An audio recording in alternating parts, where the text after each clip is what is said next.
Karibuni. Leo tunaangazia mojawapo ya sikukuu kubwa na pendwa zaidi duniani, Christmas. Lakini, je, tunaijua kweli historia yake? Hebu tuchimbe ndani zaidi ya mapambo na nyimbo, tuone siri zilizojificha. Basi, hebu tuanze na swali ambalo linaweza kuwashangaza wengi. Mungu wa jua ana uhusiano gani na Santa Claus?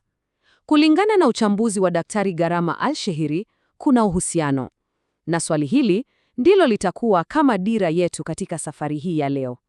Sasa, ili kupata majibu, chanzo chetu kinaturudisha nyuma sana.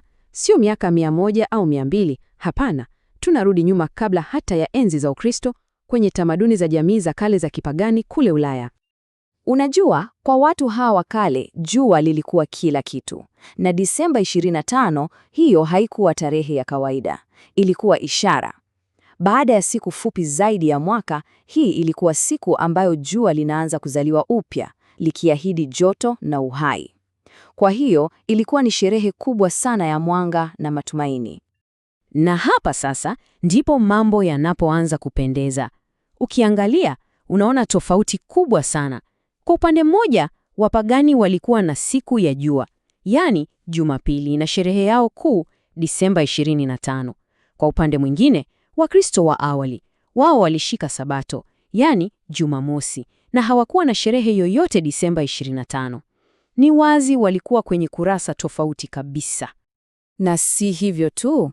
Chanzo kinasema hata maandiko ya Biblia yanaashiria kitu tofauti. Hebu fikiria wachungaji wanalala nje usiku na mifugo yao. Hiyo haiendani kabisa na hali ya hewa ya baridi kali ya Disemba. Sasa, swali linazidi kuwa kubwa zaidi.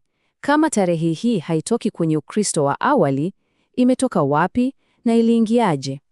Na jibu la swali hilo, kulingana na chanzo chetu, halitoki kwenye maandiko ya dini, bali linatoka kwenye siasa. Tunamzungumzia mmoja wa watu wenye nguvu zaidi wa wakati huo, Maliki wa Kirumi, Konstantino. Mnamo mwaka 525, dola ya Roma ilikuwa imegawanyika sana kidini. Sasa, Konstantino alihitaji kuunganisha dola yake. Alifanya nini? Aliitisha baraza la Nisea. Kulingana na chanzo hiki, lengo lake halikuwa tu la kidini, lilikuwa zaidi la kisiasa, kuunda imani moja ambayo ingeshikilia dola yake pamoja. Basi, nini kilitokea kwenye baraza lile? Kumbe, yalikuwa ni maelewano makubwa. Siku takatifu ikabadilishwa kutoka Jumamosi kwenda Jumapili, yani siku ya jua. Na ile sherehe ya wapagani ya Disemba 25 ya kuzaliwa kwa jua ikachukuliwa na kupewa jina jipya, kuzaliwa kwa mwana wa Mungu. Ilikuwa ni njia ya kimkakati ya kuunganisha tamaduni mbili tofauti.